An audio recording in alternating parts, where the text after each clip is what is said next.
Today's story is about cigarette smoke, office workers, and a legal battle that helped change everyday life in America. Today, if somebody lights a cigarette inside an office building, people would probably stare in shock. But back in the 1970s, totally different story. People smoked everywhere: restaurants, airplanes, waiting rooms, offices.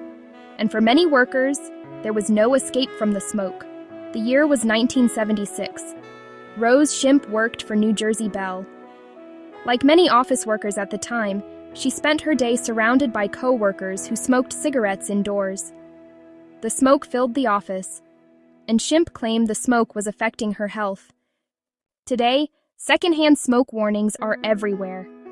But back then, the dangers of passive smoking were still becoming widely understood. So when Shimp complained, the company's position was basically, smoking was common and legal.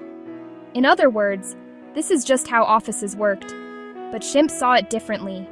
She argued, employees shouldn't be forced to inhale smoke just to keep their jobs. And honestly, when you think about it, that raised an important question. Does a worker have a right to clean air in the workplace? Welcome to Once Upon a Case, because the law isn't just for lawyers, it's for everyone. The case eventually went to court, and the court sided with Shimp. That was a big deal. The judge recognized that forcing employees to constantly inhale smoke could seriously affect their health. Today, that sounds obvious. But in 1970s, game-changing, this case became one of the early legal signs that workplace culture in America was beginning to shift. Over time, attitudes toward indoor smoking changed dramatically across the country.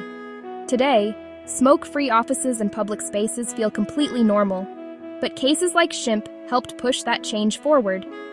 It's one of those legal stories that seems small at first, until you realize it quietly changed everyday life for millions of people.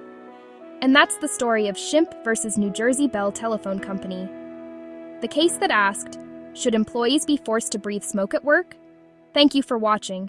If you enjoyed this story, follow along for more. See you on the next episode.